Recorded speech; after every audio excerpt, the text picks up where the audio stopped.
বন্ধুরা, আজকের এই বিমান দুর্ঘটনার কাহিনীটি একদম সত্য একটি ঘটনা। এটি অত্যন্ত অদ্ভুত একটি ঘটনা, যা আপনার কাছে অবিশ্বাস্য মনে হতে পারে। চলুন ঘটনাটা জানি। 2005 সালের 14ই আগস্ট সকাল থেকেই হেলিওস এয়ারওয়েজের একটি বিমান ফ্লাইট নাম্বার 522 তাকে ভূমধ্য সাগরের পূর্ব অববাহিকার একটি দ্বীপ সাইপ্রাস থেকে গ্রিসের রাজধানী এথেন্সে যাওয়ার জন্য প্রস্তুত করা হচ্ছিল। কিন্তু বিমানটিকে ছাড়ার আগে গ্রাউন্ড ইঞ্জিনিয়াররা একটু চেকিং করে নিচ্ছিলেন সমস্ত কিছু ঠিকঠাক আছে কিনা, কারণ এই 14ই আগস্টের আগের দিন অর্থাৎ 13ই আগস্টে দরজা সংক্রান্ত একটি সমস্যা হয়েছিল ওই বিমানটিতে, যখন লন্ডন থেকে উড়ে এই সাইপ্রাসে এসেছিল। তাই গ্রাউন্ড ইঞ্জিনিয়াররা ফাইনালি একবার চেকিং করে নিচ্ছেন। যখন সব কিছু কমপ্লিট হয়, তারপর 9:07 বিমানটি 121 জন মানুষকে নিয়ে উড়ান শুরু করে, যার মধ্যে 115 জন ছিলেন যাত্রী এবং 6 জন ক্রু মেম্বার। এখন বিমানটি সাইপ্রাস থেকে গ্রিসের রাজধানী এথেন্সে যাবে। বিমানের পাইলট ছিলেন 58 বছর বয়সী German pilot Hans Jurgen Martin এবং কো পাইলট ছিলেন প্যাম্পাস ক্যারালাম্বাস। এনার বয়স 51 বছর। বিমানটি 5 মিনিটের মধ্যেই 12,040 ফুট উচ্চতায় পৌঁছে যায়। আর তখনই প্লেনের কেবিন অল্টিটিউড ওয়ার্নিং অ্যালার্ম বেজে ওঠে। পাইলট তো অবাক হয়ে যায়, কারণ এরকম তো একদমই হবার কথা নয়। এই অ্যালার্ম তো বিমান গ্রাউন্ডে যখন দাঁড়িয়ে থাকে তখন হয়।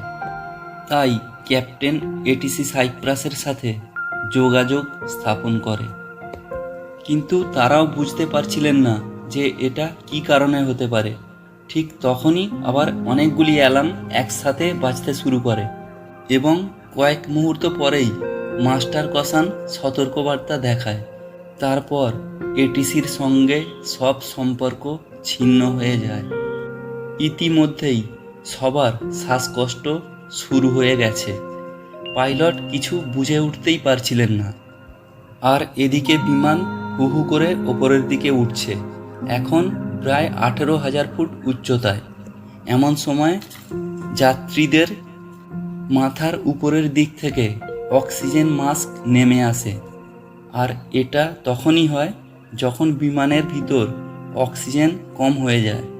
কিন্তু এই মাস্কের দ্বারা মাত্র 12 মিনিট অক্সিজেন নেওয়া যাবে। আর এবার আতঙ্কে যাত্রীদের প্রাণ যায় যায় অবস্থা। টেক অফের পর বিমান উড়ছে প্রায় 20 মিনিট হয়ে গেল। এখন বিমানটি 29,000 ফুট উচ্চতায় পৌঁছে গেছে, আরও উপরের দিকে উঠছে। আরও 3 মিনিট পরে বিমানটি প্রায় 34,000 ফুট উচ্চতায় পৌঁছে যায়। তো 10 মিনিট পরে, মানে 9:37 যখন বাজে, তখন বিমানটি গ্রিসের এথেন্সের র্যাডারের মধ্যে চলে আসে। এরপর প্লেনের মধ্যে ঠিক কী ঘটছিল তা আর জানা যায়নি। কেটে যায় বেশ খানিকটা সময়।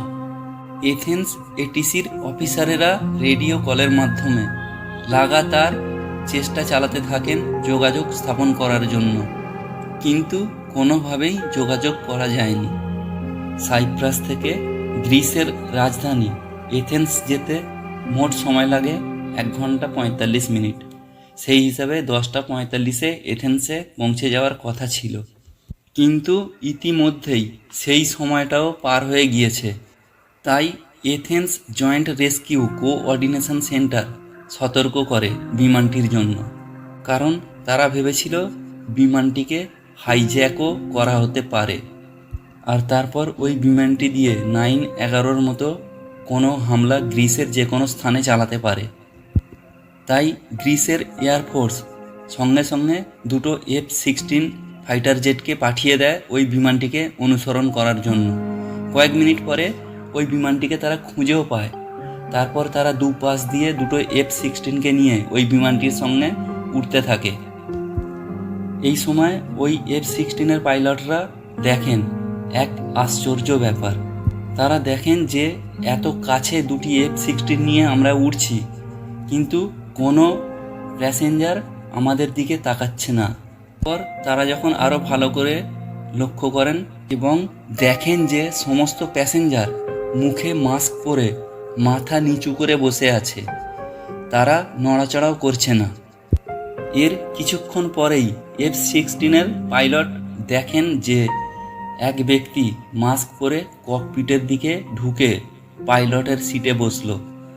তখন ওই F-16 ফাইটার জেটের পাইলট হাত নেড়ে ইশারা করে তাকে কিছু জিজ্ঞাসা করার চেষ্টা করছিল, এবং ওই বিমানে যে মাস্ক পরা ব্যক্তি ককপিটে ঢুকে বসলো তিনিও চেষ্টা করছিলেন কিছু বলার, কিন্তু বলতে পারছিলেন না। এদিকে যত সময় যাচ্ছে বিমানটি তত জনবসতির দিকে এগিয়ে যাচ্ছে, আর ততই চাপে পড়ছে এই ফাইটার জেটের পাইলটরা। তারা ভাবছেন যে আর কিছুক্ষণ দেখেই আমাদের সিদ্ধান্ত নিতে হবে যে বিমানটি যাতে কোনোভাবে জনবসতি এলাকায় গিয়ে হামলা করতে না পারে, অর্থাৎ হামলা হবার আগেই বিমানটিকে আকাশে ধ্বংস করে দিতে হবে। কিন্তু না, তার আর দরকার হলো না, কারণ মুহূর্তের মধ্যেই বিমানের বাম ইঞ্জিন বন্ধ হয়ে গেল এবং বিমানটি বাঁদিকে কাত হয়ে পথ পরিবর্তন করে দ্রুত নিচের দিকে নামছে। বিমানে বসে থাকা ওই মাস্ক পরা ব্যক্তি বিমানটিকে কন্ট্রোল করার জন্য প্রাণপণ চেষ্টা করছেন, কিন্তু পারছেন না। তারপর কিছুক্ষণ পরে ডান দিকের ইঞ্জিনটিও বন্ধ হয়ে যায়, আর তারপর যা হবার তাই হয়। প্লেনটি গ্রিসের রাজধানী এথেন্স থেকে প্রায় 40 কিলোমিটার দূরে গ্রিসেরই গ্র্যামাটিকো নামক একটি পর্বতে গিয়ে অত্যন্ত দ্রুত গতিতে ধাক্কা মারে এবং সাথে সাথেই বিমানের সব অর্থাৎ 121 জন যাত্রী মারা যায়। তারপর এটা একটা ইন্টারন্যাশনাল খবর হয়ে যায় এবং গ্রিস তার রেস্কিউ টিমকেও পাঠিয়ে দেয়। তারা দেহগুলিকে উদ্ধার করে এবং পরীক্ষার জন্য পাঠায়। দেহগুলিকে পরীক্ষা করে জানা যায় যে বিমান ক্র্যাশ হবার অনেক আগেই বিমানের সমস্ত যাত্রী মারা গিয়েছিল, কারণ বিমানটি যখন 10,000 ফুট উচ্চতায় উঠতে শুরু করে তখন থেকেই সবার শ্বাসকষ্ট শুরু হয়, অর্থাৎ অক্সিজেনের মাত্রা কমতে শুরু করে, এবং বিমানটি যখন 24,000 ফুট উচ্চতায় পৌঁছায় তখন হাইপোক্সিয়ায় পাইলট সহ অন্যান্য যাত্রীরাও মারা যেয়ে থাকতে পারে। মানে 24,000 ফুট উচ্চতায় অক্সিজেনের কমে হাইপোক্সিয়ায় মারা যাবার সম্ভাবনাটাই বেশি। এরপর ফ্লাইটটিকেও পরীক্ষা করা হয়। দেখা যায় যে ফ্লাইটটিতে যে প্রেসারাইজেশন বাটন ছিল সেই বাটনটা ম্যানুয়াল করা ছিল। মানে গ্রাউন্ড ইঞ্জিনিয়াররা যখন চেকিং করছিলেন ওই প্রেসারাইজেশনের বাটনটাকে ম্যানুয়াল করে তারপর চেকিং করছিলেন, কারণ প্লেন তখন বন্ধ ছিল, অটোমেটিক কাজ করবে না, তাই ম্যানুয়াল করে চেকিং করছিলেন। ওটা চেকিং করার পরে অটোমেটিক করে দেওয়ার দরকার ছিল, কিন্তু ইঞ্জিনিয়াররা সেটা করতে ভুলে যান এবং পাইলটও সেটা লক্ষ্য করেননি, আর তার জন্যই প্লেনের ভিতরে অক্সিজেন কমে যায়, যার কারণে সমস্ত যাত্রী মারা যায়। ওই প্রেসারাইজেশন বাটনের সাহায্যেই বাতাসকে প্লেনের ভেতর ঢুকিয়ে যাত্রীদের অক্সিজেন সরবরাহ করা হয়। এছাড়াও বিমানটিতে আরও একটি সমস্যা ছিল, সেটি হলো গ্রাউন্ডে দাঁড়িয়ে থাকার যে অ্যালার্ম আর ওই মাস্টার কশন অ্যালার্ম, ওগুলো প্রায় একই টাইপের ছিল, যার জন্য পাইলটের বুঝতে অনেক অসুবিধা হচ্ছিল। এখন সবার মনে প্রশ্ন একটাই, যে ওই ব্যক্তি যে ব্যক্তি মুখে মাস্ক পরে প্লেনটিকে চালানোর চেষ্টা করছিল সেই বা কীভাবে বেঁচেছিল এবং সে কে ছিল?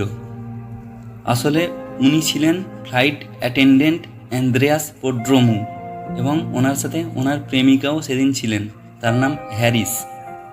তিনিও সেদিন অ্যাটেন্ডেন্ট হিসাবে ছিলেন ওই বিমানে। আসলে অ্যান্দ্রেয়াস পোড্রোমু তিনি ছিলেন একজন স্কুব ড্রাইভার, তাই তার শ্বাস ধরে রাখার ক্ষমতা অনেকটাই ছিল এবং তিনি শেষ পর্যন্ত সবাইকে বাঁচানোর চেষ্টা করেছিলেন প্লেনটিকে চালিয়ে ঠিকঠাকভাবে ল্যান্ড করানোর জন্য। তার প্লেন চালানোর লাইসেন্স আছে ঠিকই, কিন্তু এই বিমান চালানোর কোনো অভিজ্ঞতা তার ছিল না। F-16 পাইলটরা নিজের চোখে দেখলেন যে একটি বিমান 121 জন মানুষকে নিয়ে তাদের চোখের সামনে ধ্বংস হয়ে গেল, কিন্তু তারা কিছু করতে পারলেন না। এটা ওই F-16 পাইলটদের কাছে অত্যন্ত বেদনাদায়ক ছিল। জয় হিন্দ, বন্দে মাতরম, ভারত মাতা কি জয়।